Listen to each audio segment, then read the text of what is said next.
Welcome back to the Mike Watch. I'm your host, Mike. We have my co-host, Mike, and we're here to bring you the good word of the CinemaScape. Okay. Um, we are talking about three movies today. I have really no mini solo ones or anything to give you guys. Just we got two that me and Mike have seen, and then one big one that will me and Mike will kind of tackle a little bit together. But he hasn't finished it yet. I've seen it, so we'll just kind of go with that. So first off, we have The Social Network. We didn't plan to do this now, like to coincide with its 10-year release anniversary. We just kind of did it unironically. Um, we'll do The Lighthouse next.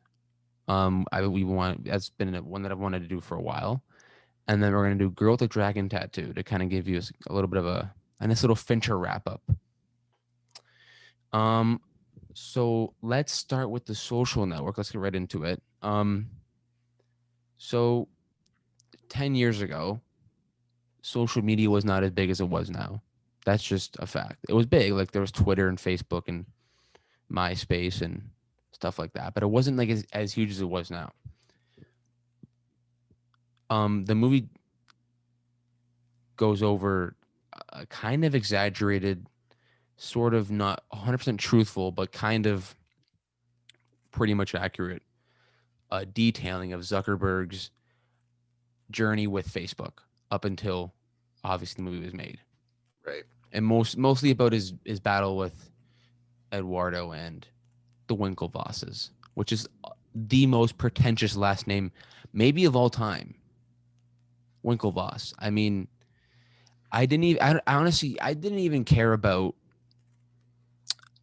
resonating with the Winklevosses because I hated their last name so much. They're villains because their last name is Winklevoss, and either you're a Bond villain or you own a sex trafficking ring in Hollywood. Or both. That maybe both. It's 2020. We have at this point. I wouldn't be shocked. If you find a Wayfair cabinet that's named Jessica, don't buy it.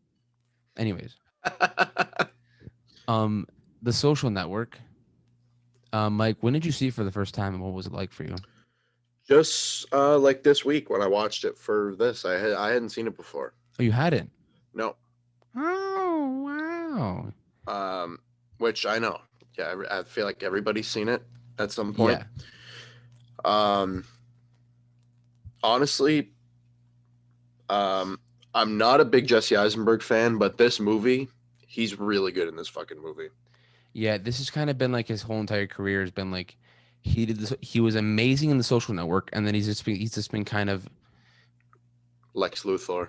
he, Lex Luthor and what like American Ultra. Yeah.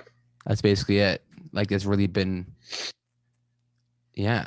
So what was like because it holds up really well. Eh? It doesn't really feel like a 2010. It doesn't. It It holds doesn't up. at all. I think that happens when you do period pieces because it was a period piece technically. It's early 2000s. So I think those tend to hold up more because they're not engraved with current trends. Right. Like from like when you watch Infinity War and you see Fortnite in it and you're like that died a year ago, eh? Like we don't like that anymore. I mean, kids do still, but like it's Yeah. cringy. Yeah. It's a I'm little. cringing. Yeah. Like when I see them talking about MySpace on in the social network, I don't go, well, that's cringe, because that was actually like a popular thing then, Right. and it's you know what I mean, and it's relevant. I watched it for the first time a few years ago, I think. I just heard about it and I'm like, let me watch this. I was blown away. And I was a lot younger then as well. Obviously, like I was obviously wasn't like that mature yet. Yeah. And watching that, I was just like, also, I loved Andrew Garfield because I grew up with his Spider Man more than I actually grew up with Tobey Maguire's technically. Like I was Yeah. older when you know what I mean when I saw Sure. Andrew Yeah. Garfield Spider Man, so I kind of had a little bit more of an attachment to him than Tobey Maguire. Yeah. So I had just been like, this guy's amazing. Yeah. He's great in this movie too, Andrew Garfield. I watched a review for this movie. Like they just talked about some really cool things about it, and they didn't mention his performance once. And I'm like, okay, he didn't carry the movie, but every scene that he's in, he steals. Yeah. Like he's such a big part of the movie. And like if his performance isn't as good as it is, it just doesn't work as well. Right. It's true. Um Also, one thing I think I want to point this out now. I'll just do it anyways, and I'm gonna put it in again. I'm gonna point it out again later probably.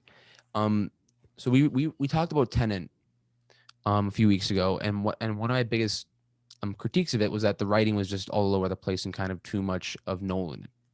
It was too Nolan-y. Like the writing is too much Nolan, the sound is too much Nolan. It's so much Nolan in one movie. It's so hard to just grasp. I feel like not grasp, but just Yeah. articulate someone's feelings on it because it's just not all there. It feels like it's Right. everywhere. Right. David Fincher is easily, in my opinion, a better director than Christopher Nolan, or maybe as good. Why his movies are more consistent, in my opinion, than Christopher Nolan's, at least recently, is because he doesn't write them.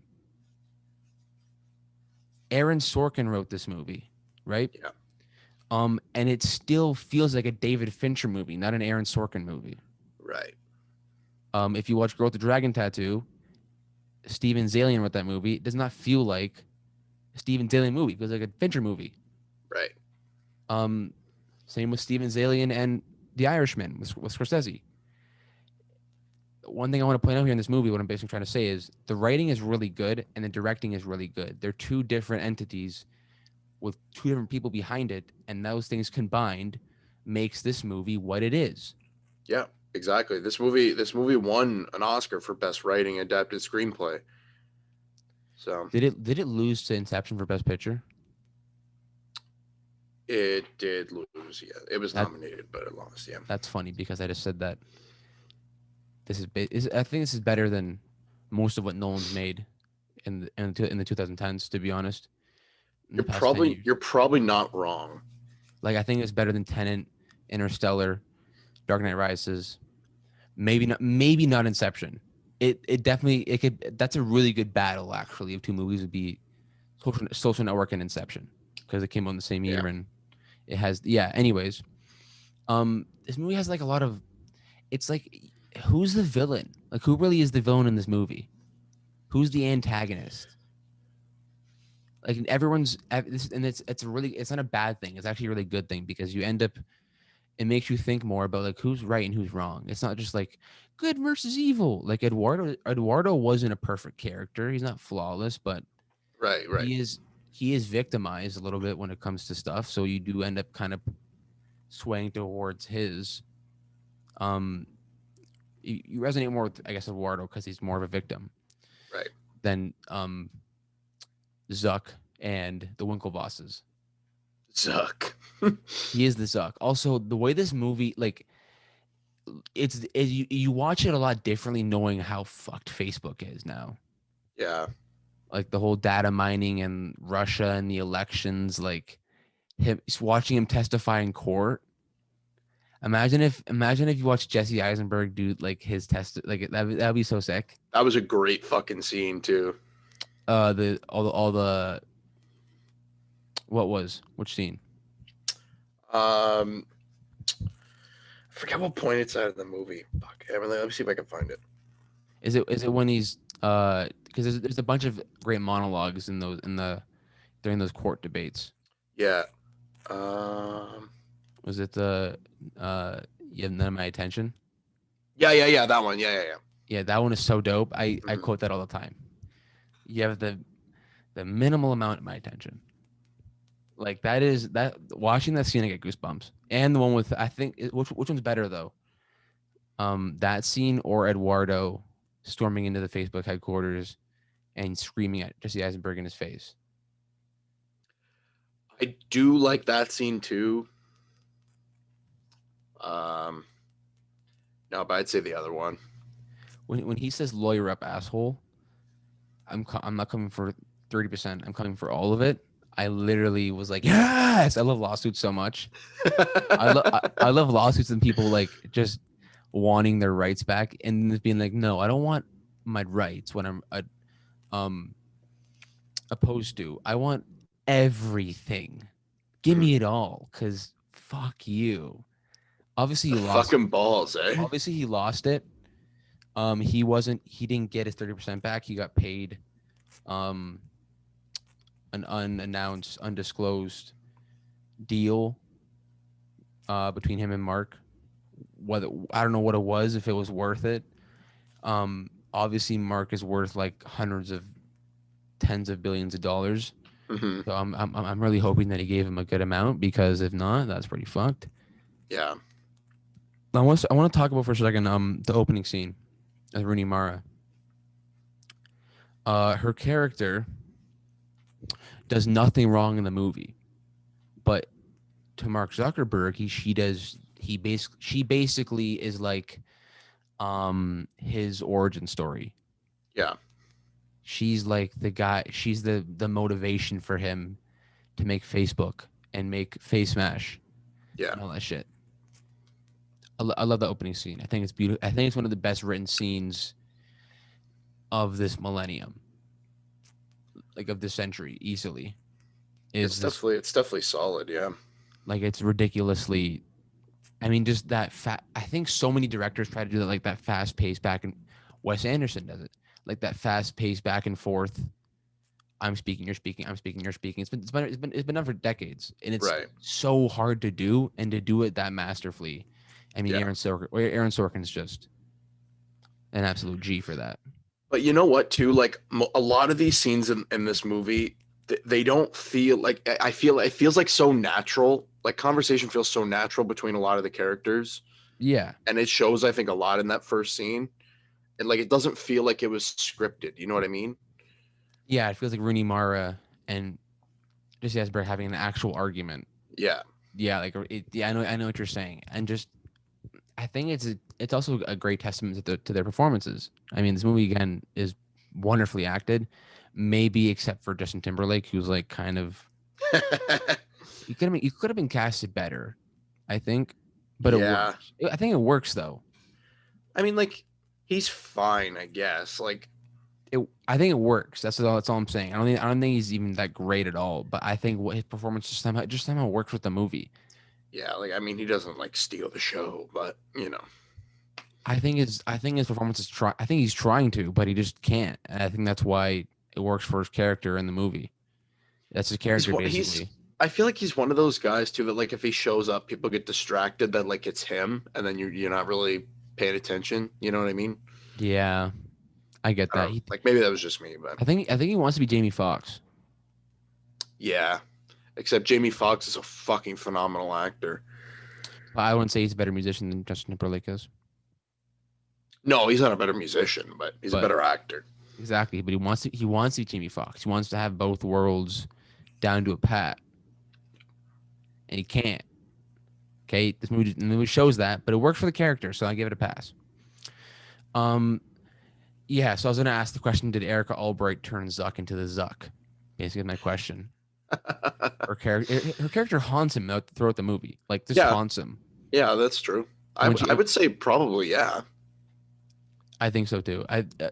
It's not accurate. He didn't like that. Wasn't like his actual relationship. That wasn't. I don't think Erica Albright was like the actual thing in there. It's not factually all right, but I don't really care. Yeah. Um, I love the way Silicon Valley is represented in this movie. I don't know why.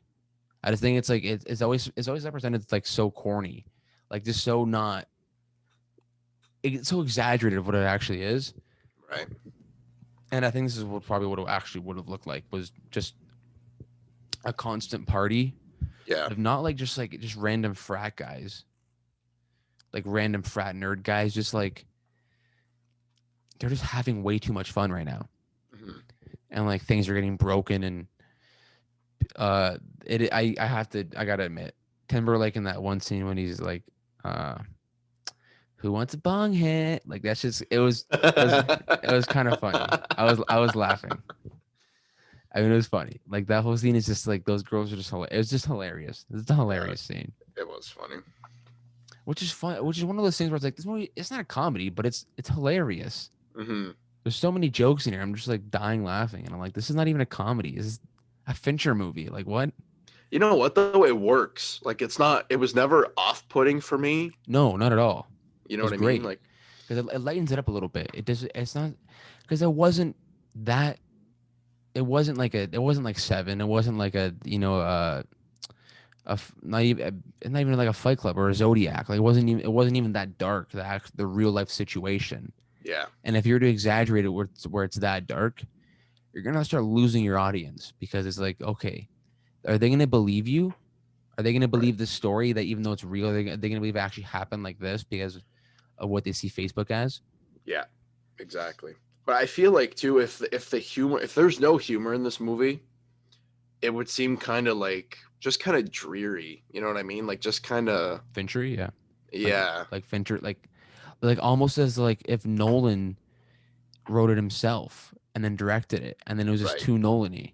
Right. Imagine if Fincher wrote it himself, and then it'd Yeah. be just too much Fincher, just too much dark and like depressing ideas and all that stuff. Yeah. Exactly. Um, This movie also won for best film editing and best achievement in music and original score. oh yeah, the score in this movie is ridiculously good. Trent Reznor Yes. does the score, and it's not even what I noticed. What I noticed with Trent Reznor is that he uses just like random sounds and just turns it into like a beautiful musical piece. Yeah. Same with Girl in the Dragon Tattoo does the same thing. Like it's just like Yep. random sounds and it becomes this like beautiful or haunting or whatever, just masterpiece of music. He did what else did he? Oh, he did the Watchmen miniseries too on HBO. That was well scored. That was really good. He did Bird Box. He did Patriots Day. He did Gone Girl. Gone Girl had a great score. He composed the theme for Call of Duty Black Ops 2. Fire. Okay, Trent. Yeah. That's funny. Imagine Zuck in Black Ops. Oh man. Imagine Mark Zuckerberg in Black. Imagine playing as like a third person shooter though. And it's just you just walking around as Jesse Eisenberg or like just Zuck, some like small curly haired fragile frat nerd. Zuck and Black Ops. Um, the relationships in this movie are executed very well. Like the stories that coincide with the relationships. So Agreed. whether it's Zuck and Eduardo, or Zuck and his friends that aren't Eduardo, or it's Zuck and Timberlake, or it's Eduardo and his girlfriend, or it's Eduardo and Timberlake, or it's Timberlake and uh, fuck, just the industry or all that stuff. Like it's perfect. It's what makes the movie. Right. Or Zuck and the Winklevoss is like the way. Um, that's the question I want to kind of go over to is that did Zuck actually steal from them? Which I don't think he did. I don't think so. That's like me saying I started a podcast that's a movie podcast where we talk about movies, and it's similar to like I don't know, maybe a Red Letter Media or something like that. And it's like, well, I just stole their idea. It's like, no, you didn't. I mean, obviously they didn't. It's different when they actually tell you they have an idea and want you to do it, and then you do their idea, but differently. Right. I think what it is it's called capitalism. That's what that is. I think. Anyways, that's not really what we're here to talk about. Would you say this is a nerd billionaire breakup movie? Um I mean, I guess. Like, think about it for a second. So they tell the story in flashbacks. Yeah. Present day would technically be it'd be the final, or not even a final, but that hearing that we see at the end when that whole thing with Eduardo and stuff like that. Um, it's almost like a divorce, like it's like Marriage Story. If Marriage Story was about Facebook and Eduardo and thing, and then breaking up, and then they just tell it in flashbacks, which they don't really do in Marriage Story. But anyways, Kind of at the This beginning. Kramer versus Kramer kind of like there was something that was good here in our friendship, and now it's been torn apart over years and years of mistakes and mistreatment and stuff like that, and it all comes out in that one argument at the end. It's formatted like a divorce and some sort of breakup. That's what it is. Right. Um, it's just weird to see these two guys who had so much together and like just not even just friend wise, just like how they could use each other for things, Yeah. and then it was all just torn apart because of basically Timberlake's influence on Zuck. Right. And I mean, you could really make an argument that Eduardo was making dumb decisions. Like he really shouldn't have been in New York, and he should have been over there. He shouldn't. He should have just let Facebook be Facebook instead of trying to monetize it right away. Yeah. Exactly. But you couldn't blame him for it, right? You couldn't really blame him for it, which is why I think his character is the most interesting. Not interesting, but I think the most relatable, or you could just relate to the most because he has these like simple ideas that are normal and stuff like that, but he just keeps getting fucked. Yeah. So I want to talk about women in this movie. I heard somebody criticize this movie before because it didn't have enough powerful women in it, and it just kind of had these like weak, fragile, annoying obstacle women. Um, Wendy Song's character has very poor development. Very poor development. She's dating Eduardo. She's normal. Is she a groupie? Sure. But is she normal? Yes. And then all of a sudden, out of nowhere, she lights his bed on fire, and she's now the worst human being on planet Earth. And I think it was just there to help, again, like just victimize Eduardo and kind of make him more. You could just Yeah. kind of, oh, I feel bad for Eduardo. Yeah. Start Exactly. caring for him a little bit more because his girlfriend's a fucking psychopath. But same with Erica Albright. She's still, even though she's in the right, she's mean and also objectified by Mark. Right. And I'm not agreeing with any of this, but I'm just saying it's there. Yeah. He's objectified by Mark, and so is also everybody who was in Face Smash. And I just think it's I've heard, I kind of only want to address that because I've seen that criticism actually quite a bit, which I'm surprised about, just how women are treated in this movie.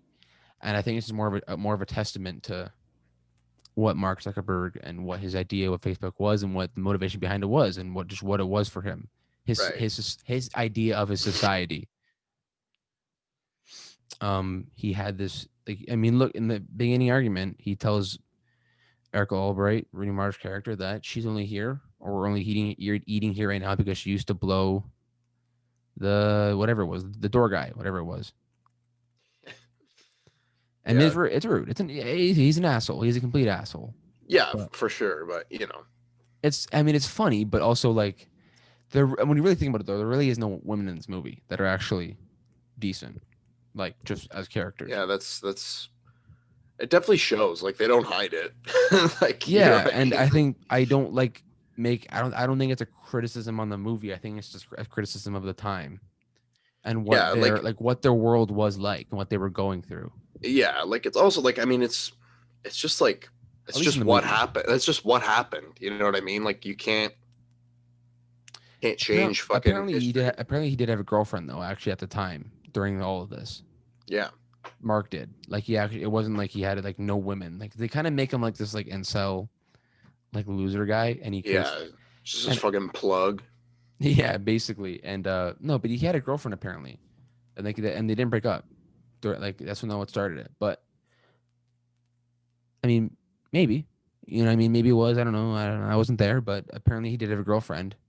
So if it's wrong, it's wrong. But it made for a killer fucking movie, so I don't care.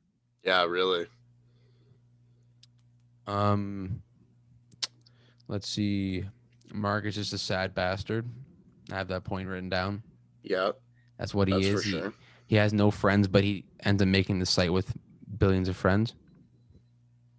Literally, just How fucking funny is that, eh? like it's pretty surface level shit. Like the guy who had no friends just made the friend app basically. Hey, make a friend. Right. Yeah, which is at the end he has that. It's really hammered home when I forget her name from Community. The lawyer girl. Rashida Jones. Yes, Rashida Jones. I was blanking on her name. She doesn't look like a Rashida Jones in my opinion. Anyways, She goes up to him and he's like, "You're not an asshole. You're just trying so hard to be." Kind of don't like that line because it's making you're empathizing with Mark there, and you shouldn't be. But it does hammer home that point of like he's a loser and he can't get girls, and he uses this app to either get girls or fill that void, I guess, just in general. Right. And he sits there refreshing the page, which is a really cool kind of final shot thing. And eventually nothing ever happens because that's life, and also so relatable 10 years later. Like it still is. Which is crazy about this movie again, that it just has so much foreshadow that no Yeah. one really had back then into what it would look like today. I still can't believe it's already been 10 fucking years since this movie came out. Andrew Garfield and Iceberg have not aged a day also in those 10 years. I know, they look the exact same. Like they look the exact same. Maybe like obviously like hair and stuff like that. Eisenberg looks more, I don't know, Lex Luthor when he's bald, but besides that, I mean, Yeah. that's it. I mean, Timberlake just looks like less of a baby as he gets older and more of a teenager. He's aging very slowly. Yeah. It was also his first big role, and it's kind of cringe, but it worked. So, and then he did that Mila Kunis one. What was it? Friends with Benefits. Friends with Benefits, yeah. Fuck's sake. Yeah, he did this, and then he did that. What a fucking difference, eh? Pretty illustrious. I mean, Tarantino literally called this movie one of the greatest of the greatest of the decade. He called it the best of the 2010s. Tarantino literally said this movie is the best of 2010s. I mean, and then he did Friends with Benefits. It's like, how does that happen? Wait, who's your agent? Fire him. Like, yeah, really. He should be fucking canned because this movie was up for Best Picture and like 6 other Oscars. I mean, if someone was like, "Here, we're gonna pay you to act with Mila Kunis and make out with her," I mean, I'd do it. So, well, yeah, you'd be stupid not to. But, anyways, Army Hammer CGI. It looked good actually. It looked really Mike. He was CGI'd his face onto the stunt double. Or no, well, actually, that was supposed to be an actor, eh? They had an actual actor play him, his brother, Army Hammer's brother in the movie. Yeah. And they just said nah. Or it was like he looked like him sort of. And they just said, you know what? No, we're gonna CGI his face on him. And it looked good though, Mike. It was fine. It was just weird. Except for the one scene when they're rowing. I think, yeah. And you're like, oh, God, no. Oh, God, please, no. Yeah. Opening scene is amazing. Good. Foresight, rowing montage is crafted. Okay, actually, the rowing montage itself, besides the CGI, is chef's kiss. Yeah, it's a cool scene for sure. The editing and the score, it's fucking amazing. It's just fucking unfortunate, but the CGI, it's only a couple shots, not that big of a deal. Yeah, I know, but it was enough to get me to go, fuck, you know. That Tinder foreshadow with face smash is pretty funny. Yeah, I did kind of chuckle at that actually. Nerds and jocks are both assholes. We learned from this movie. They're both assholes. It's always like, oh, like, you know, you go to like every 80s movie ever. John, forget his name. The guy who did everything in the 80s. 16 Candles and all that stuff. John Hughes. Every John Hughes movie ever is like, jocks are mean. Nerds are kind of nice and misunderstood. And just sweet little boys. No, not. Mark Zuckerberg, biggest nerd of all time. Guess what? Political demon. Yeah. He's a demon. He's literally just a Satan. He's just a demon. He's a menace to society.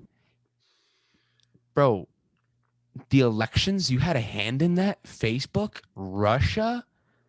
Jocks are mean? No, nerds. Incels. Bad.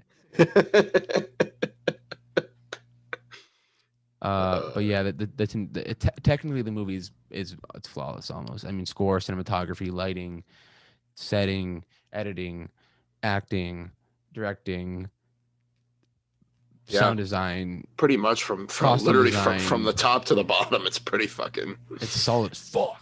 It is pretty fucking solid all around, I think. And Aaron Sorkin again, just Aaron Sorkin, you're a god, and David Fincher, thank you for not being. Thank you for just being David Fincher because you make bomb ass movies, and I have this like vendetta against Christopher Nolan for not directing things he hasn't written. I really do Yeah. because I'm like it wasted potential. Like in my opinion, it's wasted potential. Like it's like look at what David Fincher's doing. He just keeps making bangers. And then you just Yeah. keep making these like divisive movies that people are like, I don't know. Your third act always falls apart. Right. And like we can't hear your audio. Also for reference, for those of you listening or watching or whatever the fuck you're doing, Aaron Sorkin as a writer Hell yeah. has done some Yeah. fucking pretty good things. He did Molly's Game, I didn't watch it actually. Was it the good? movie, which I heard it was pretty good. I didn't see it. He did the Steve Jobs movie. He did Moneyball. He did this. He did A Few Good Men Yep. in '92. Aaron Sorkin's been at it for a minute, baby. He Yeah. also did his movie came out. He has a movie. He has a movie that he directed that's coming out. What's it called? The Trial of the Trailers, the Chicago Seven. Seven. Yeah. So that was pretty good actually. He directed Molly's Game too. Yeah, good for him. He's done a good job. Oh, the Mike. cast for that movie is sick, eh? Trial of the Chicago Seven. Yeah, I know. Wow. When does it come out? Let me see. I want to say it's this month or next month. Yeah, I saw that. I talked about the trailer for it a second on the last episode, and it actually was really interesting, that trailer. And the cast is great. Sacha Baron Cohen, I love seeing him in dramatic stuff. And we'll get to him a little bit later. But Mikey, what would you score it out of 10? Social Network, David Fincher.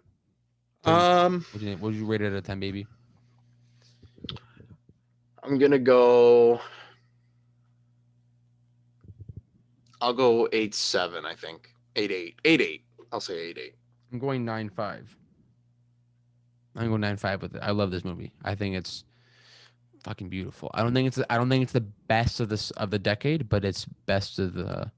It's top 10, I think, in my decade list. Not number one though. Not number one. Yeah, Tarantino was I think a little bit off with that one, but yeah. Let's go to our next movie. It's called The Lighthouse, and it's directed by Robert Eggers, who only has done 2 films, I think, and both of them are both horror masterpieces in my opinion. Yep. It's October, so we'll probably start doing some more horror stuff. I think I have a plan for that I might talk about later. But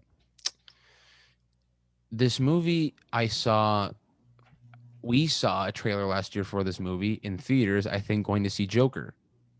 Correct. Or It, too.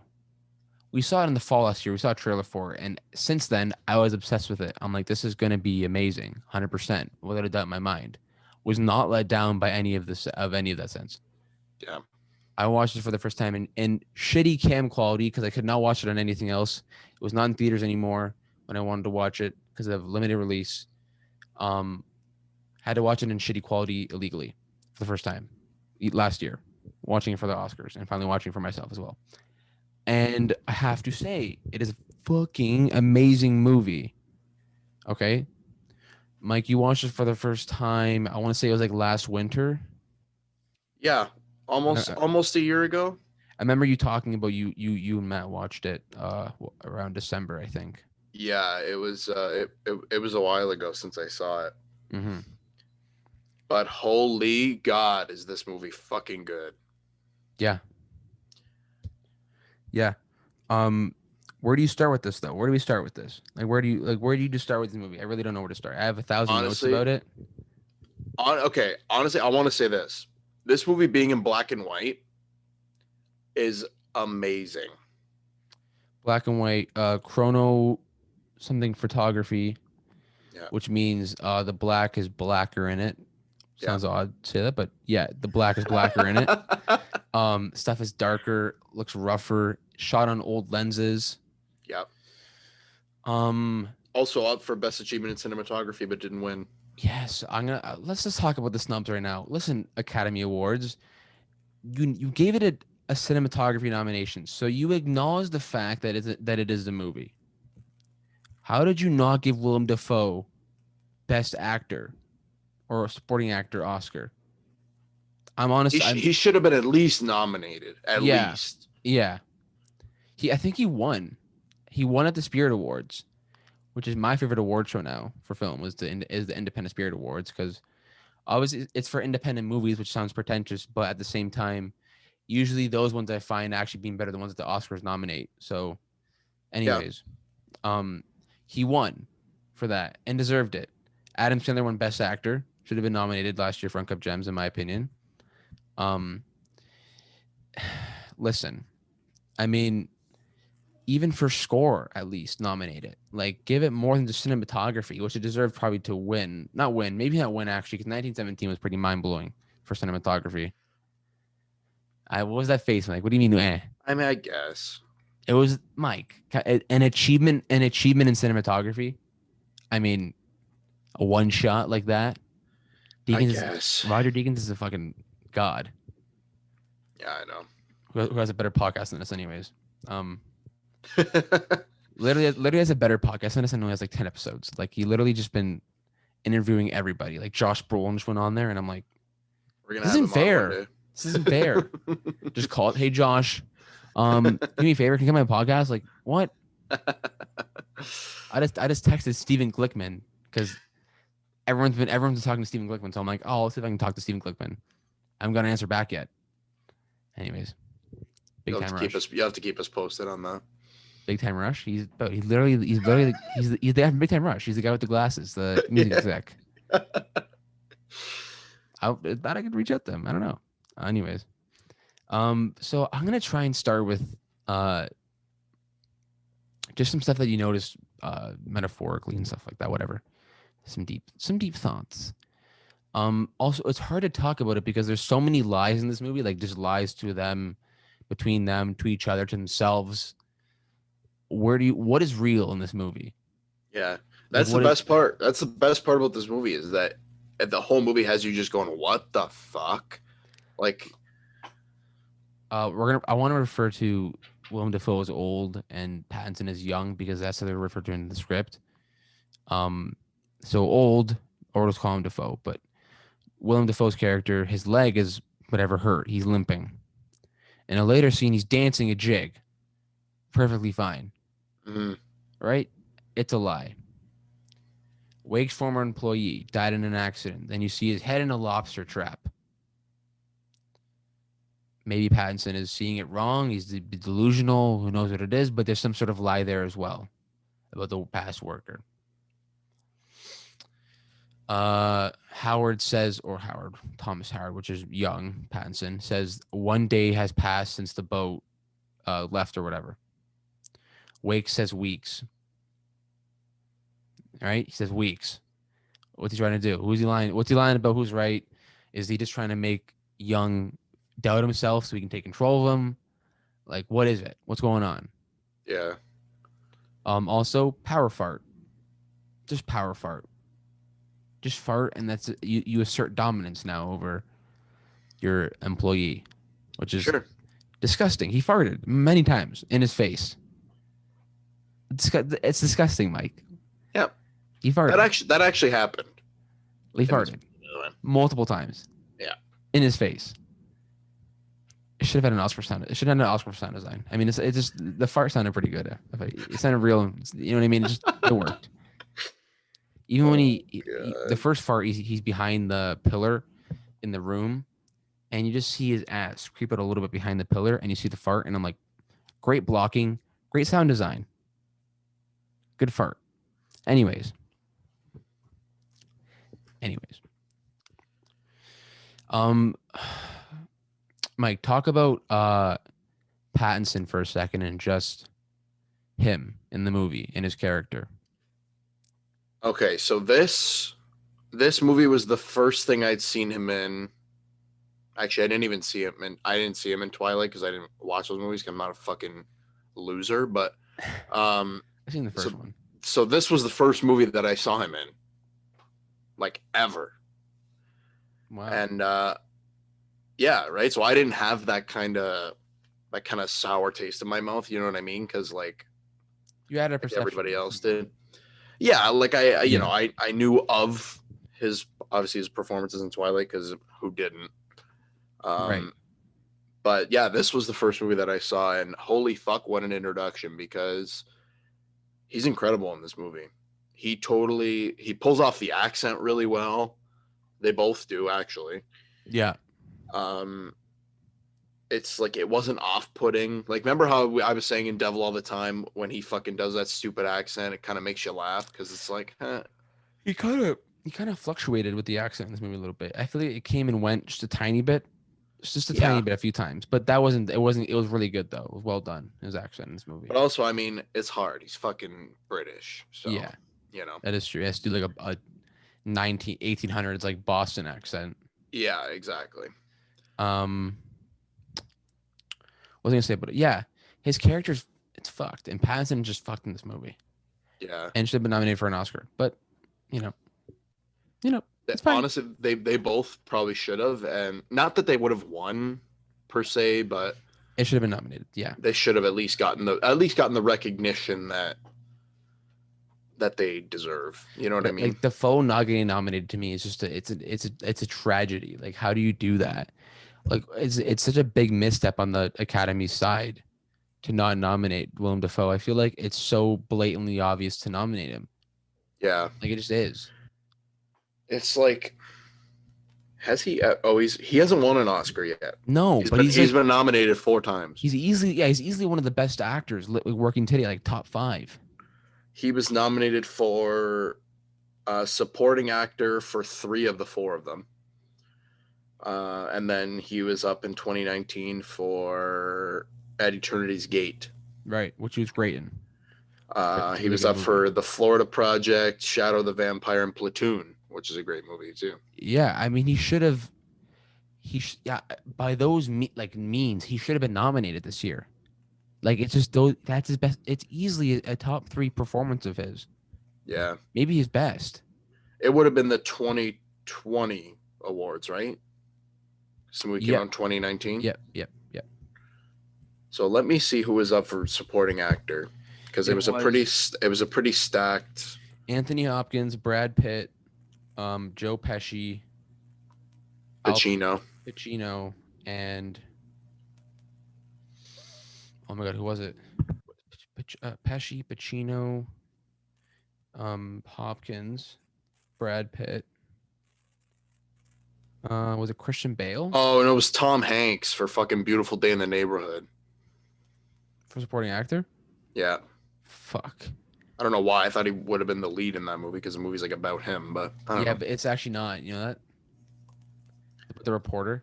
Yeah, I mean, also I don't care. So. I know, but I'm saying that like that they marketed it as it's Tom Hanks movie, but it's not. It has nothing to do with Tom Hanks almost. It's Yeah, literally and that it's. makes me mad. If I would have went to see that movie thinking that, I would have been pissed off.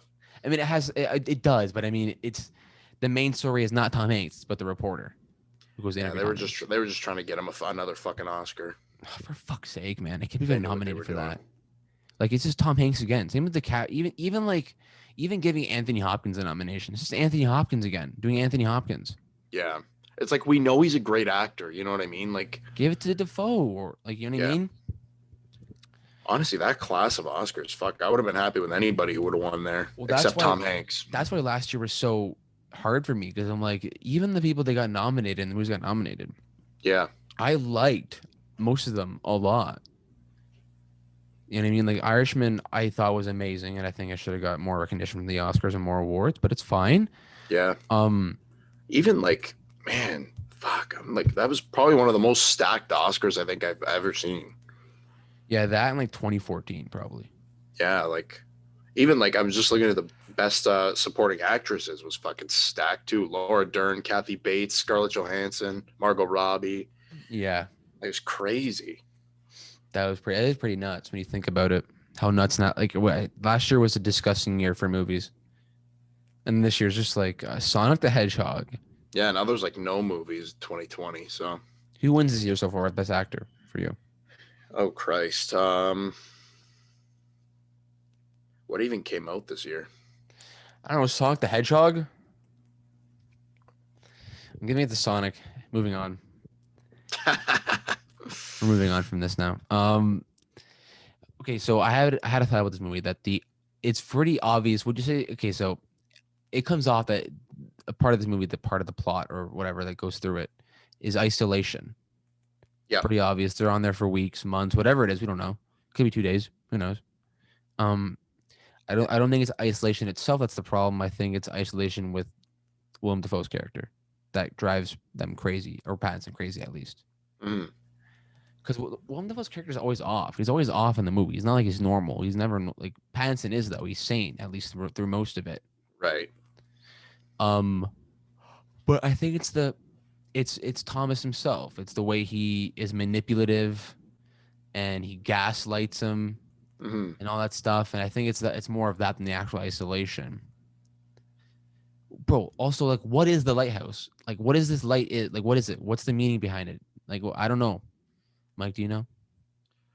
I couldn't tell you. I wish I could, Do you think it's because do you quite think it's frankly, I was thinking the same thing after watching the movie. do you think it's him himself as in Willem Dafoe's character? Do you think he's an extension of the lighthouse maybe?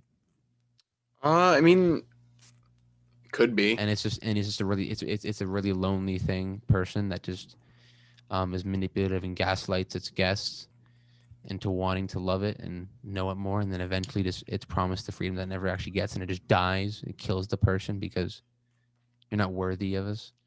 Yeah, I It's a mean, deathly cycle. yeah. I saw I a mean, great if you look at theory. it like that, I saw a great theory about it being about rich versus poor, actually, and it's being the most realistic take on it ever. oh Instead of really? yeah, uh, Thomas Wake or old is the rich and Pattinson is the poor. Right. Eventually, you abuse the poor enough, you gaslight him enough, you do all these things, you make him work harder than you for less. Um, you drive him just into a drinking problem and make him all delusional and make him feel lonely and all these things, and eventually the poor will bite back for the freedom that they feel that they deserve. Right. And part of that freedom is the lighthouse, and the lighthouse I think would be maybe success, I guess, salvation, as Thomas Wake, Willem Dafoe actually quotes in the movie, calling it salvation. Um, is it salvation? And like he gets there, and it's like, oh, like money not isn't everything, but he sees it. It's not exactly what he's promised. Not exactly what is it? It's nothing basically. It's just Right. and the freedom he's promised, the freedom you're promised as a poor working class person by America is only fulfilled after death when you're actually free from Right. it. I saw that theory and I love that theory. And the rich will gaslight the poor to keep them trapped basically in their own mind, which I think is great. Like I just think it's actually just a really cool theory that think of it like that, which it probably wasn't even written like that, but it's really cool how that fits in there. Yeah, it's actually that theory kind of, when you think about it like that, it actually makes a lot of sense. Yeah, like just the freedom that you're promised by the American dream, which is all this like happiness and peace and all those things only achieved after you die and Yeah. spend your whole entire life working your ass off and then getting gaslit. And as soon as you bite back at that hand that feeds you, you just get fucked. Yeah. Exactly. Um, A24 produced this movie.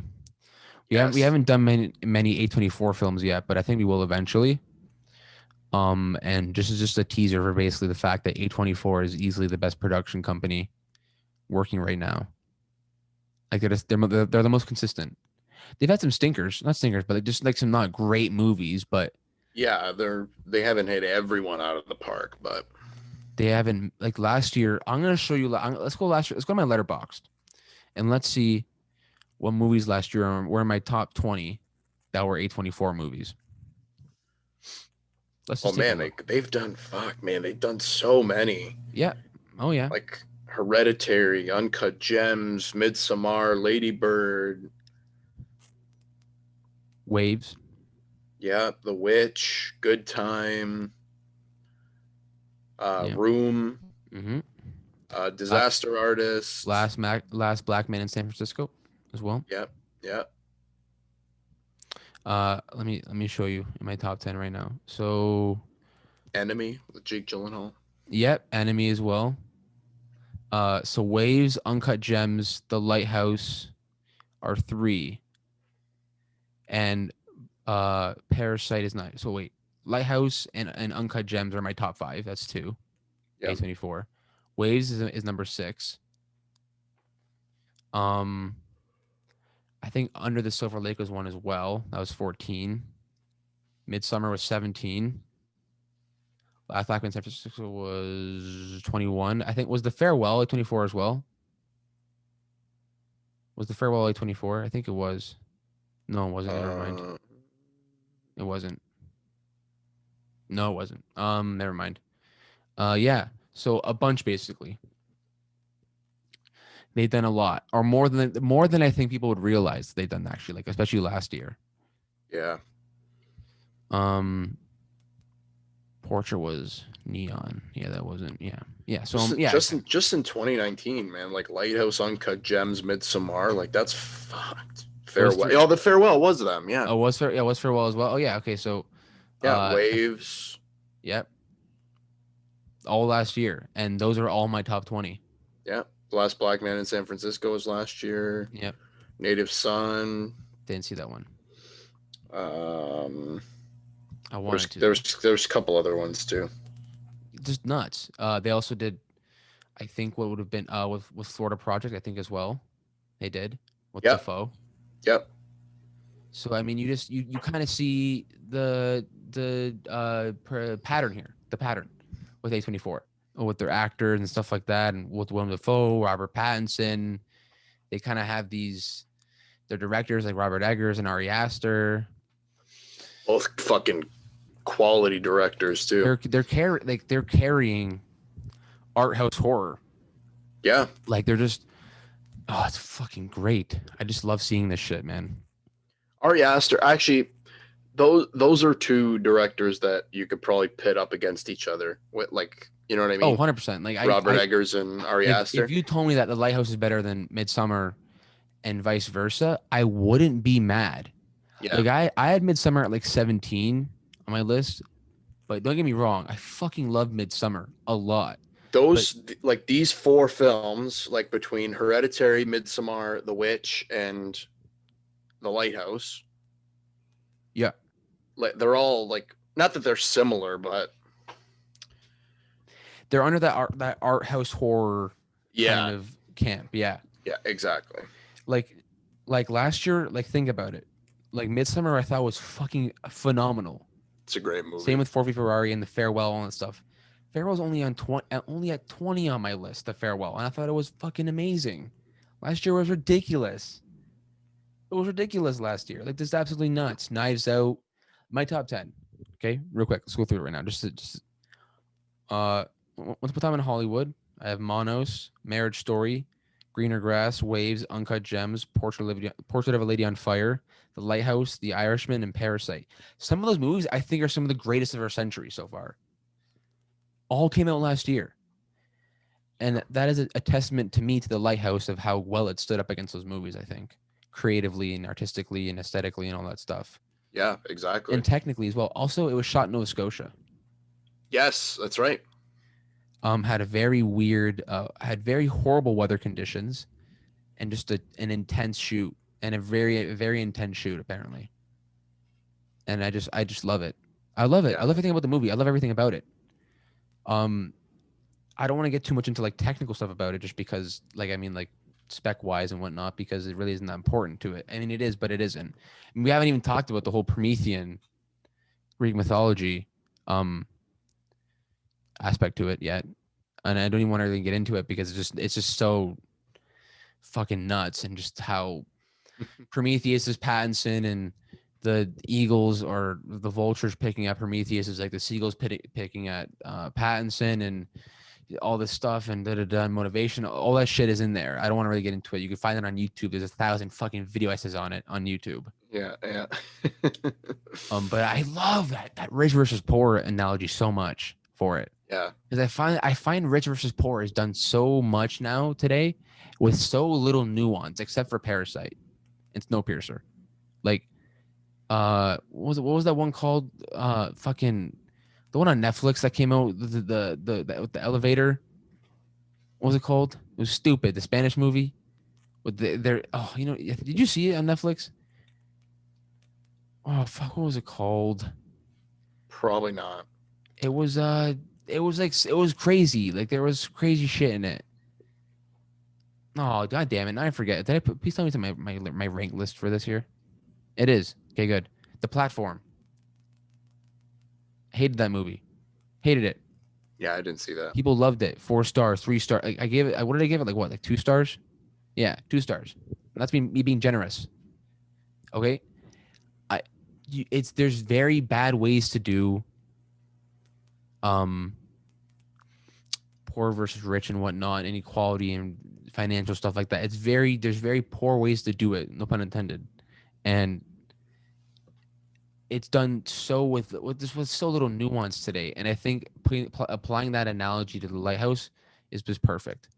Yeah. Because a lot of the time, the rich, they're just we're the same. We're people. We live decent, similar lives in some aspects, Right. like Pattinson and Willem Dafoe do in the movie. But at the end of the day, there's always gonna be one who thinks they're greater because they think they're great, so they think they're always right. What would you score out of 10, buddy? I'm gonna go 9 on this one. I'm going 9.6. High scores today. High scores today. I think this movie's fucking ridiculous. I think that's one of our highest scores ever on the podcast. I think. Yeah, I gave it. Maybe I went too high with that one. Maybe I went too low with a couple other ones in the podcast before. I have it at 9.6, but I only have it at like number 2 or 3. I have it at number 3 on my list for top 5. So that means The Irishman and Parasite are both in the top 10 of the decade for me. Yeah. See, like the thing is too, like when we rank these movies, when we rate them, it's not that like when I give my number, I'm not comparing it to other movies. So if my score is similar to another movie, to me that doesn't matter. Like I'm not saying because I gave that a 9 that I'm saying I like that as much as Goodfellas. Like you know what I mean? It's Yeah, I look at just this movie and what I like about this movie. It's not that I'm comparing it to anything else. that's fair. You That's know? fair. Okay. Yeah. I'm gonna give it I love me so fucking much. I'm gonna get a 9.6. I think I'll stick with that. I'm gonna do a mini solo review, but Mike, you can chime in as well because you've seen part of the Girl with Dragon Tattoo, correct? You've seen part of Yeah, it. I've seen like just about half or just over half maybe. It's a long movie. It's 2.5 hours. Yeah. I'm gonna go really quick into it. I told somebody to watch it the other day. I told somebody to watch it, and um, I kind of summed it up as basically it's 2 stories that coincide to make one great murder mystery that serves as a commentary to Sweden and some of the problems that are inside of Sweden society in their society and stuff like that, and in these small kind of activist groups, not activists, but like just extremist groups, basically like incel Nazis is what I'm talking about. If you watch the movie more, kind of that's actually a huge spoiler for it, kind of. But anyways, there's no clear protagonist again with this movie. Fincher movie, not written by Aaron Sorkin, written by Steven Zalian, who did he do Rain Man? Was that Barry Levinson? Yeah, he didn't. He didn't do Rain Man. He's done Irishman. He's done Schindler's List. Schindler's List. What else? Girl with Dragon Tattoo. Yep, he did screenplay for Moneyball. Right. American Gangster, Gangs in New York, Hannibal, Mission Impossible, the first one. Hannibal, the sequel to the show. The movie, the second one. That was pretty shit. Yeah, it was. That was pretty shite. Yeah, I mean Ray Liotta gets his head cut open. That's pretty fun. Oh, and he did Awakenings too, which is a fucking great movie too. It's a good movie. Yeah. Anyways, again, David Fincher did not write this movie. Steven Zalian did, and guess what? Good shit. I mean, come on. He loves that structure of that 5 act kind of epilogue, like prolonged epilogue. The story isn't finished yet. Just keep going. Like the main story finishes, but then there's also a side story that kind of becomes the main story. Right. Happens in The Irishman, and it fucking works, and it's beautiful. The Yeah. main story, Hoffa and De Niro's character, Irishman, Frank Sheeran. It finishes that story with Hoffa and Frank. But Frank's story, with his um escape of death, whatever you want to call it, continues for the next half an hour of the movie. They find the killer in this movie. Spoiler, I guess. Whatever. He gives a shit. They find the killer in this movie, and the last half an hour almost is Rooney Mara, if you're looking at it from a certain way, proving her love for Daniel Craig, and also her hatred towards scum billionaire, not scum billionaire, but just scum people in power abusing their power against women and stuff like that and whatnot. Right. And it's just Steven Zalian fucking fiends that 5 act structure, and I love it.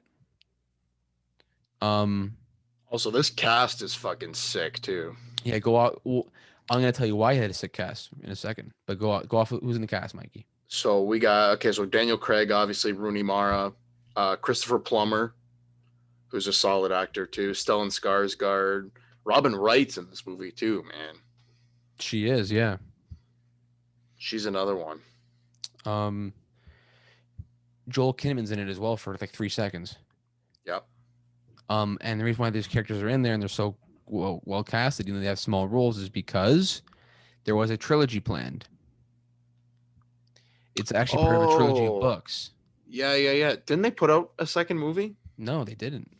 Or they're going to? Nope. I think. Maybe they might. They might do it, like... but there was plans for one, and the reason why it didn't get made is because, and Fincher and people don't like Marvel for this reason, because in the same year that it came out, or a little bit later, actually, not the same year, but in around 6 months that it came out, the Avengers came out. Right. Girl with Dragon Tattoo was a flop financially. It only grossed $10 million over its budget. It was supposed to have a trilogy. Studio said, "Of course not. No, this flopped." And guess what? Guess what actually worked? The other thing that would be considered mindless compared to this movie, and easier to write and make, technically, not financially. There is plans for the sequel. Give me some details. They aren't that far into it, but it's going to be called The Girl in the Spider's Web. Yeah, it's part of the book trilogy that was actually written. So yeah.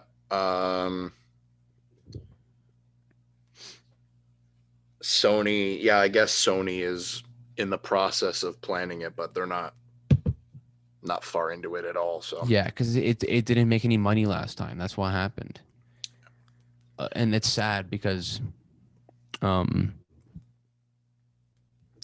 it's so good, and I would have loved to see a sequel in this universe. And maybe because Daniel Craig is busy with James Bond, but he's not going to be busy with him anymore because he's done after this movie. Done after the next James Bond that comes out.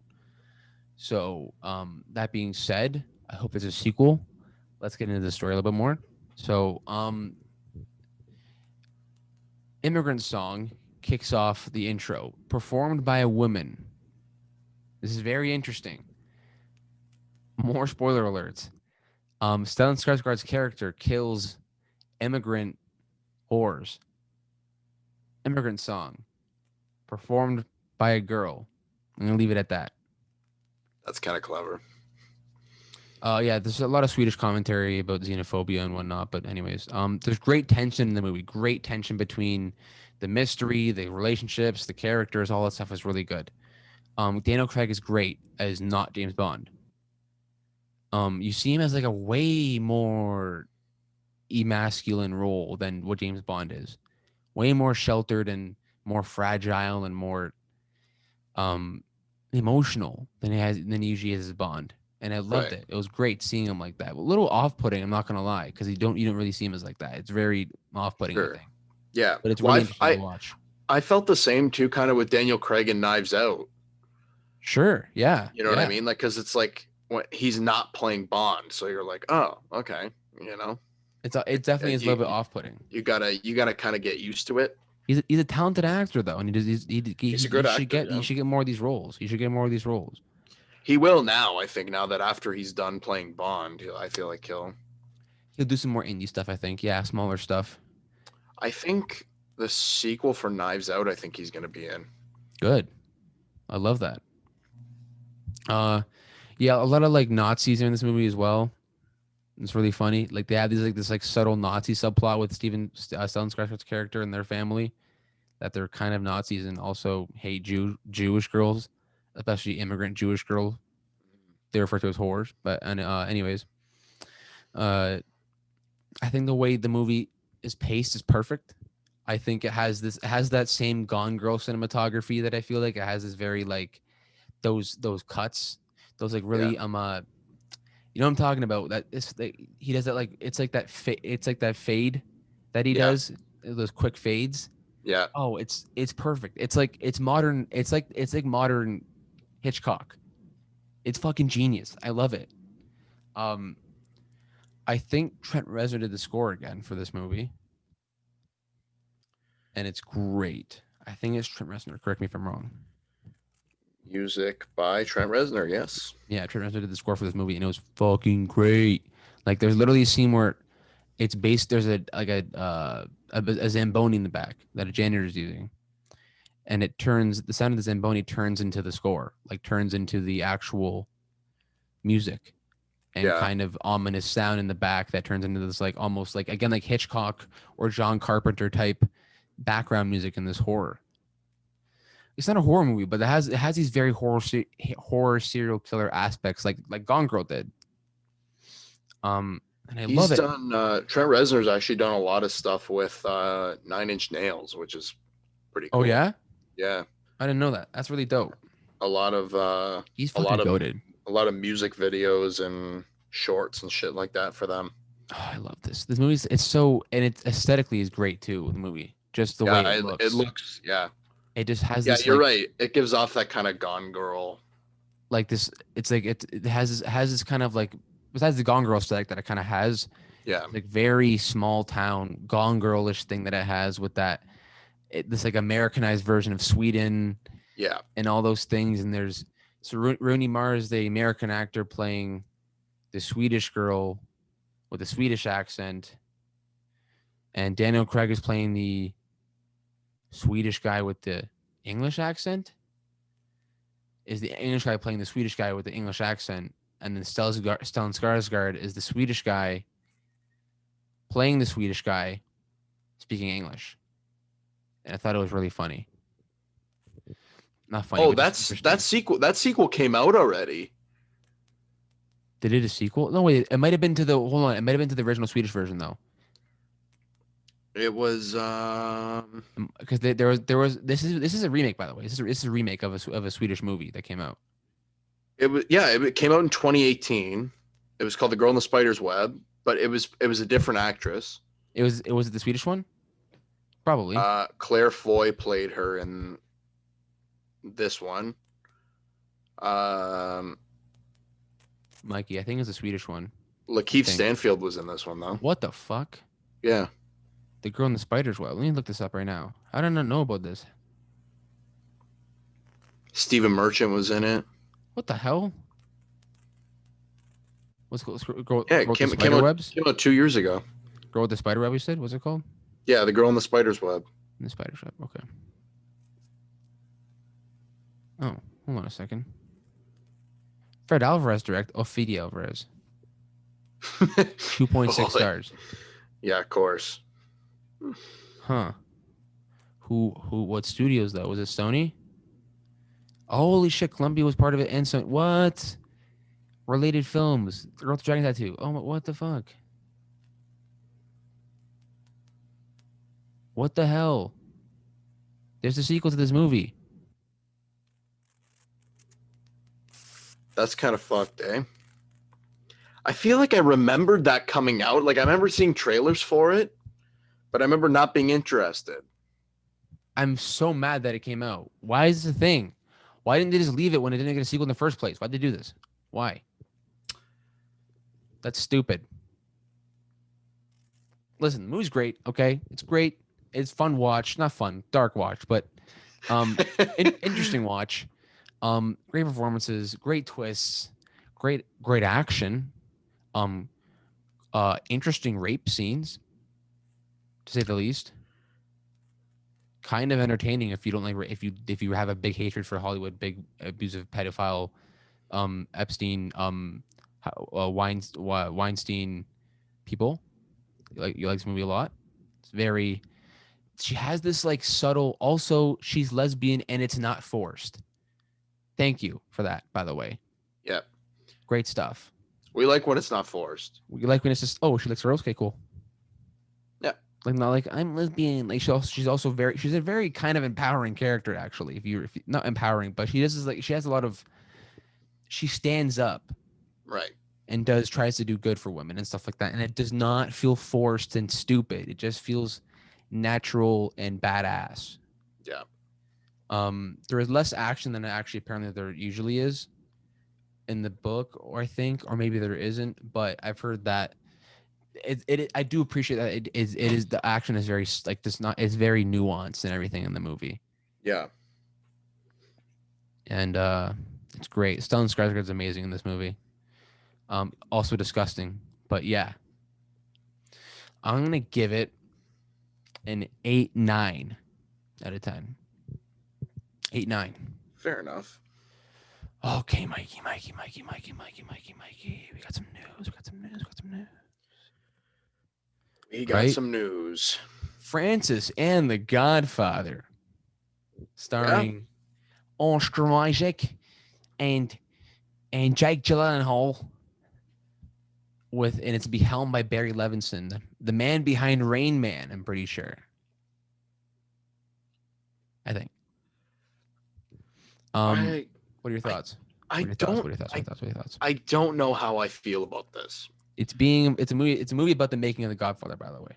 And Right. So it's a movie about them making a movie, which I mean it's fine, I guess. I'm sure it's gonna be good. Because I have high hopes for this movie. I mean, between the two actors, between Oscar Isaac and Jake Gyllenhaal, great actors for the most part. Very true.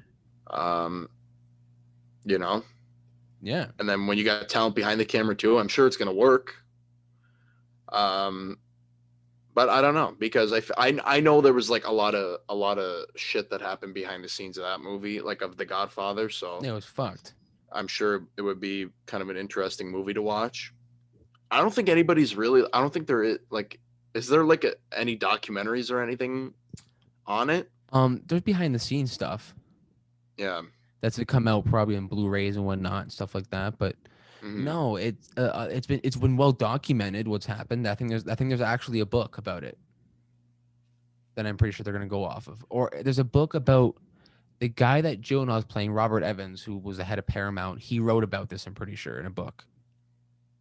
So it's been documented in some sort of form where I think they're gonna use it for the movie. Right. Which I think is I think with Barry Levinson behind it and Jake Gyllenhaal and Oscar Isaac and stuff like that, I can't see it being a failure. Maybe financially, Yeah, maybe. but I But just think if it is though, I'd be shocked.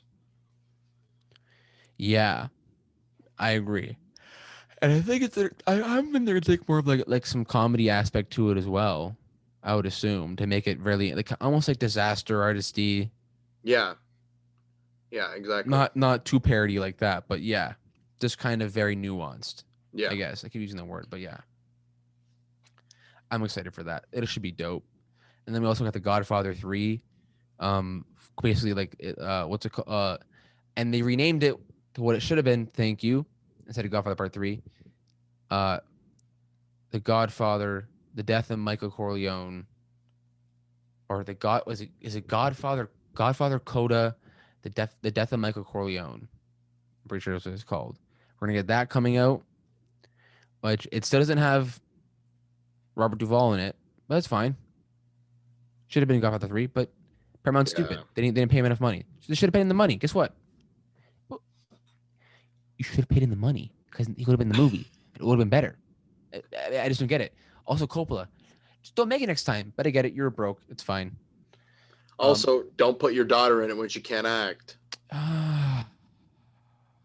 we don't want to talk about that. Hell of a director, though. Shout out Sofia Coppola. I love Sofia Coppola so much. I'm so excited for a new movie that's coming out with Bill Murray. Sofia Coppola's goated. She's goated as a director. She's amazing. Love Virgin Suicides. Love Boogie Old. Love Lost in Translation. Great fucking films, and she's great at directing. And don't act ever, please. Thank you. Isn't that funny though? Like she's such a great director, and she can pull out these great performances from like all those movies that she's done, but she herself can't even like you know what I mean? I don't It's know. hilarious.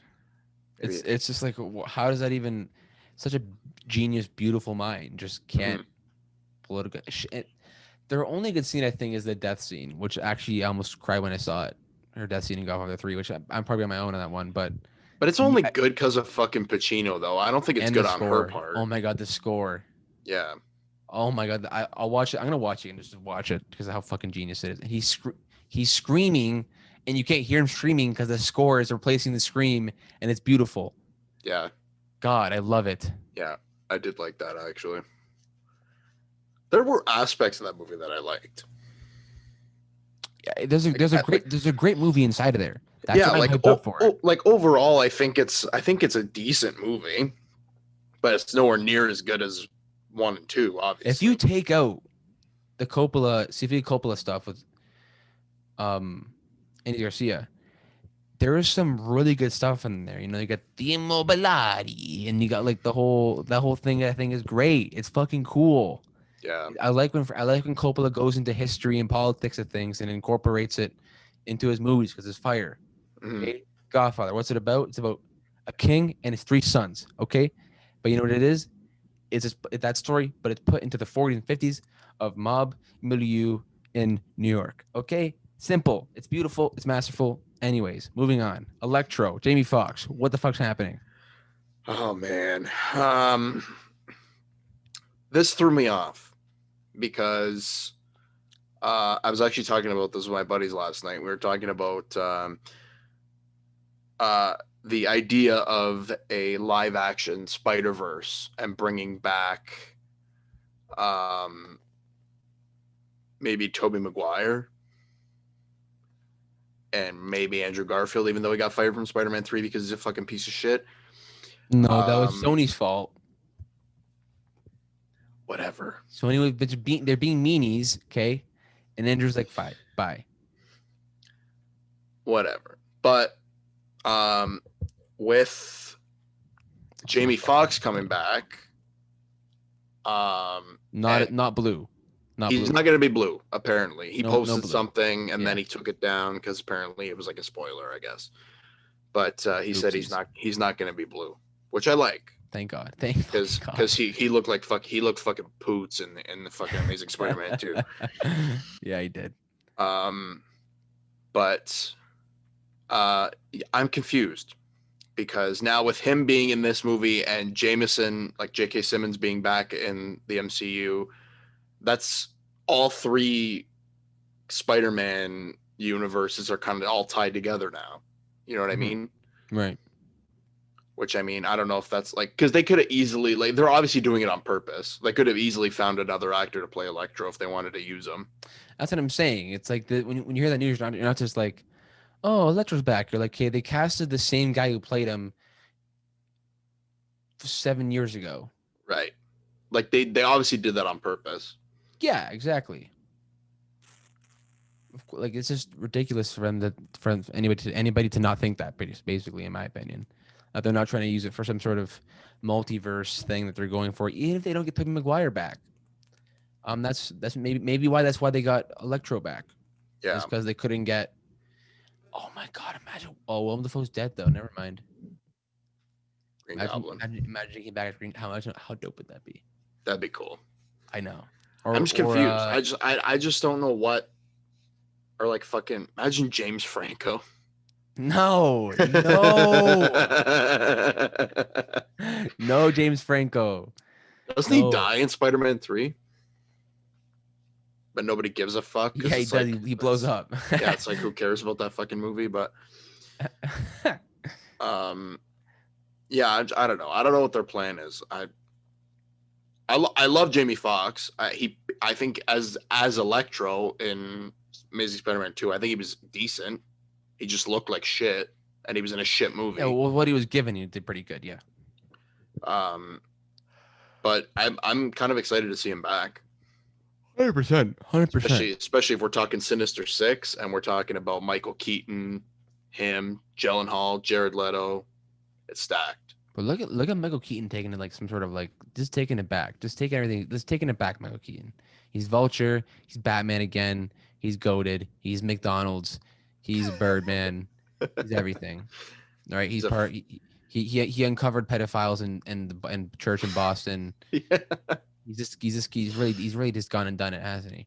He's just a fucking great actor. Man. I love Michael Keaton. Isn't he in the Chicago 7 movie? I think so. Maybe. I think he's in that. Anyways, Miss Marvel's been casted. We don't really have much to say about it because we don't really know anything about this actress or anything or stuff like that. I mean, I know she's from Canada. She's from Ontario. And that's about it, to be honest. She apparently it's a Disney Plus series, I think, right? It might be. I think it's a series. Yeah, I don't think it's a movie. Yeah, it's a series. I'm pretty sure. I feel like they'll probably put her in the movies eventually. Like probably not on her own, but she'll probably be in somebody else's movie. Captain Marvel 2, maybe. This that'd be interesting. This series and casting could really redo and rehelp or revamp or whatever help Miss Captain Marvel out in the universe in the MCU. Because let's be honest here, I think about the other day. Brie Larson really choked with that performance, I think, and I don't think she was horrible. I just didn't believe her as that character. I just feel like maybe she was trying too hard. She was trying way too hard. 100% was trying way too hard. 100%. Like I thought Captain Marvel was a decent movie. Like I thought it was okay. I didn't have a ton of issues with it. Yeah, exactly. It's not horrible, but it's just blah. I feel like they kind of beat you over the head with the 90s references, but okay, we get it. It's the 90s. We don't have to have her crash into a fucking blockbuster, but also Nirvana. Yeah, which I kind of dug actually. I did like the Nirvana part. That was pretty cool. Yeah, but I think having her show up in Captain Marvel 2 would be pretty cool. I just want to shine some more light on this chick because listen, bro, we got some Ontario representing. We got some Ontario in the MCU now. Tiff did select her apparently as like whatever the Rising Star program. She's been recognized as a good actress by Tiff. So I have all the means to believe that she has some sort of decent acting chops and she can do this. Her name is Iman Vellani, I think. Probably butchered that, but shout out to her. Okay, I'm excited to see what she can do. Yeah. Keanu Reeves has been rumored to play Moon Knight. Keanu Reeves himself, the Keanu-sans continues with Moon Knight possibly. Mike, any thoughts? Any thoughts on Keanu Reeves maybe playing another character in an action movie? I mean, obviously I love it because Keanu Reeves is Keanu Reeves. Yep. But Moon Knight. Yeah, Moon Knight. I'm not sure. If he's in somebody else's movie, sure, but on his own, like if he was to get his own solo Marvel movie, I would say probably Ghost Rider would be a better option. Ghost Rider, for sure. To actually do it good. I mean, and not fucking Professor X. Shave Keanu bald, and make him Professor X. Odd, but no, I'm kidding. Don't do that. It's horrible. That'd be horrible. No, you can't do that. No. I don't think he's that good of an actor to do that. Yeah, not at all. Not even close to having a good an actor to do that. Well, especially when the other two actors that play him were fucking Patrick Stewart and fucking James McAvoy. So Yeah, that as well. But kind of hard to follow those guys, you know. I think Moon Knight's fine. Moon Knight's a fine choice. I Yeah. like it.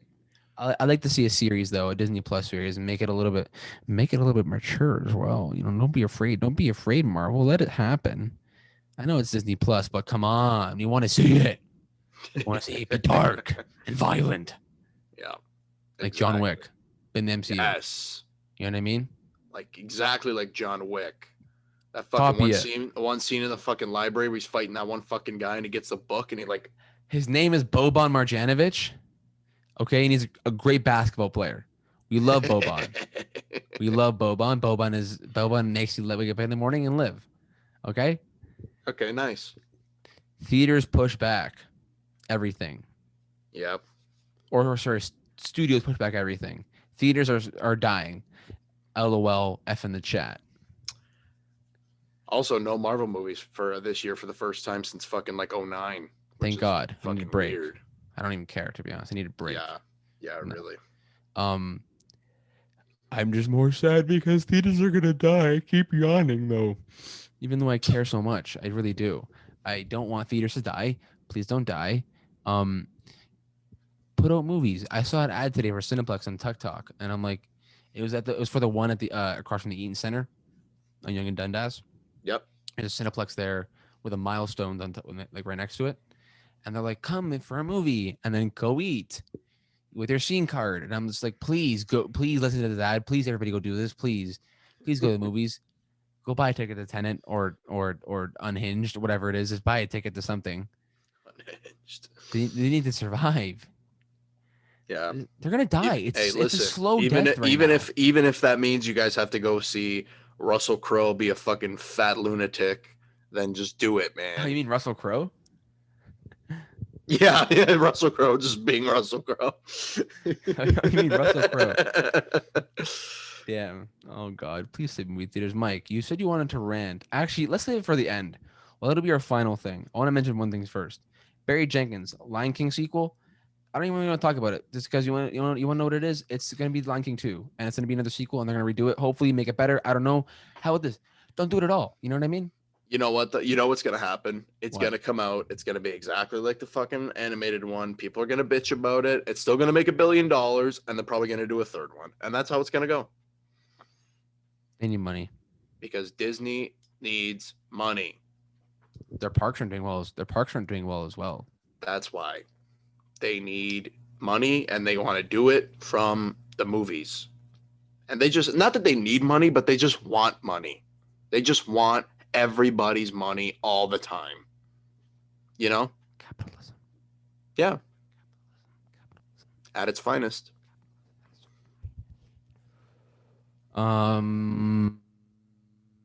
The witches. Robert Zemeckis. Holy God, I cannot believe I wasted 2 minutes of my life.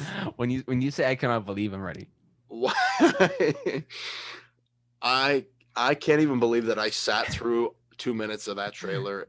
And those are 2 minutes I'll never get back. Yeah. That was horrible. I saw the original like fucking when I was a kid. And it was great. It's iconic. It's a classic. It's one of those kind of fucked up movies you watch as a kid and you're like, that's pretty fucking scary. And then you look at it now and it's not, but whatever.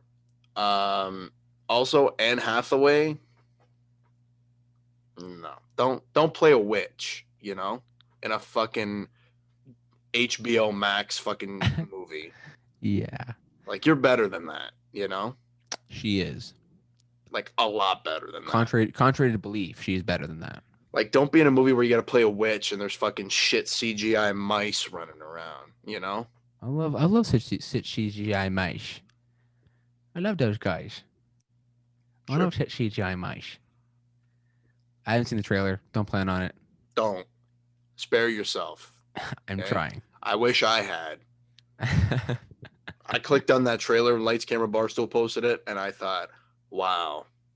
Kill me. Yeah. Now. I will never get those 2 minutes back. Oh, God. and Robert Zemeckis is directing it. That's brutal to me. Co-written by Guillermo del Toro This and is the worst part. This is the worst part. produced by Alfonso Cuarón. Yeah.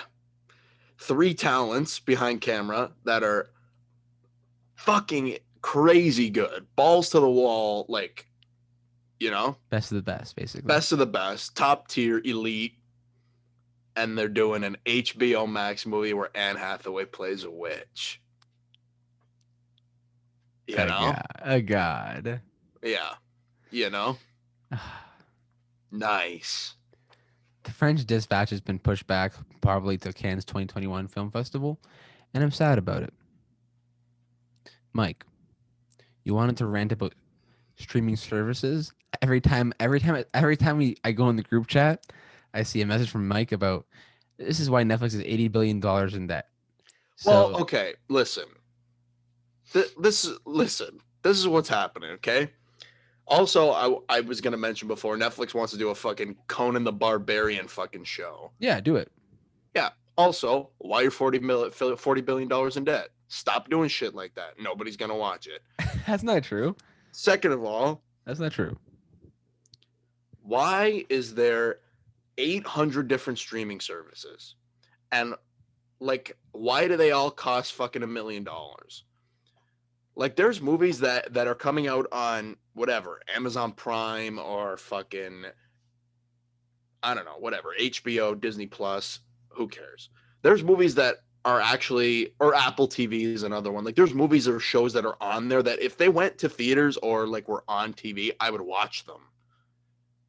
But now I'm not gonna watch them because I'm not gonna pay fucking $8, $10, $12 a month for what?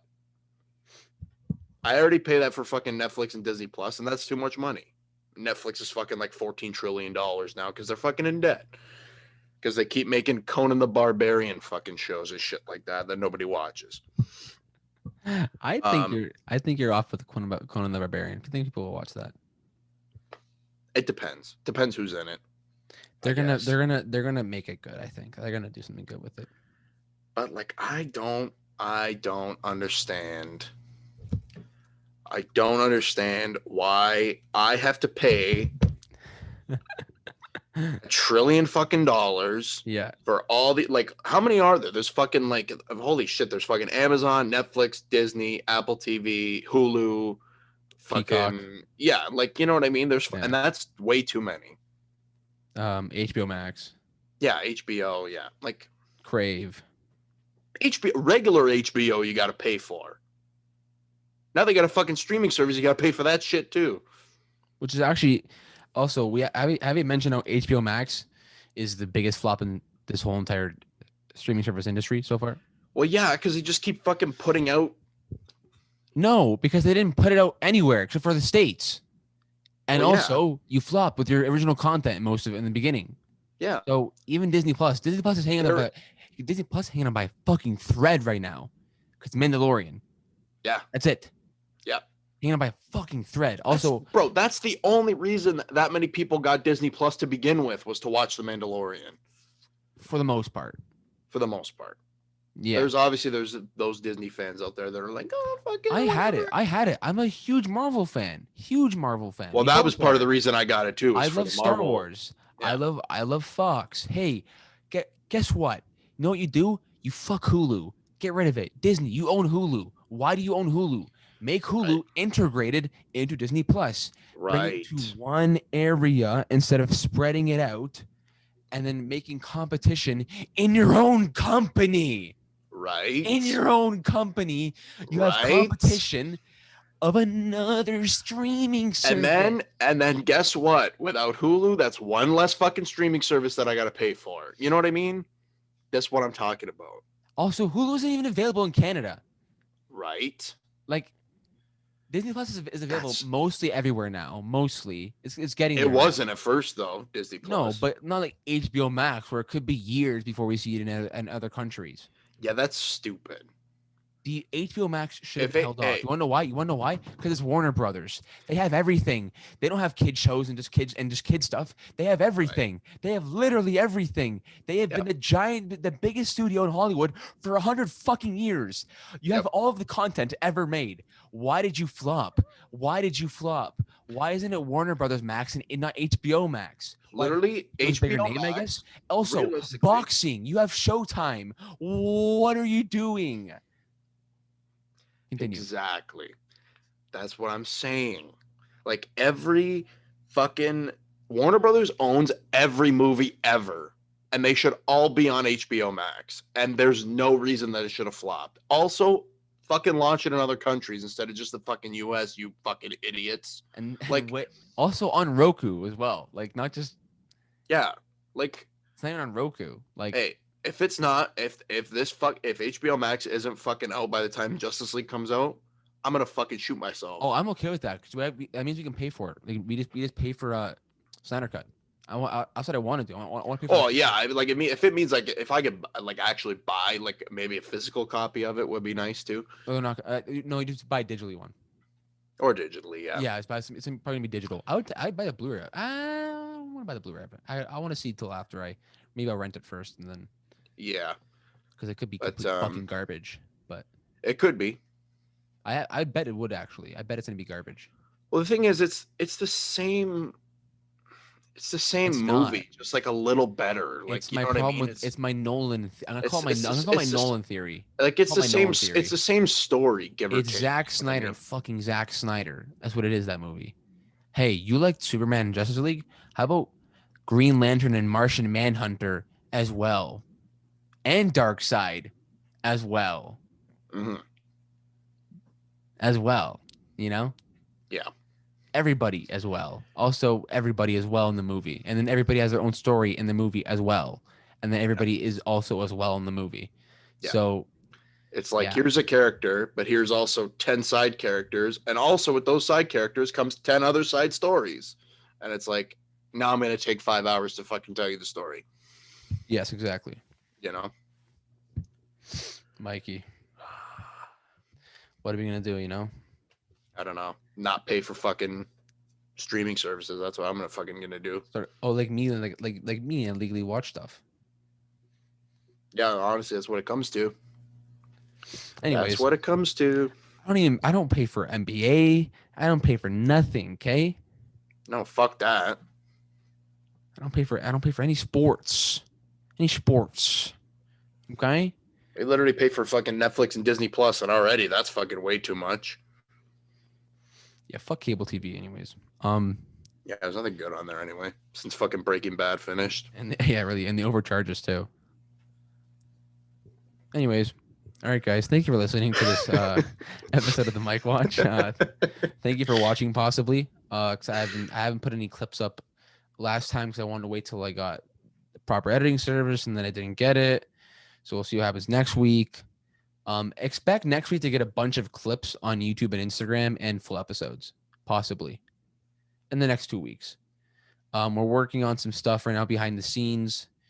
We might I might bring on another guest to put out some more content.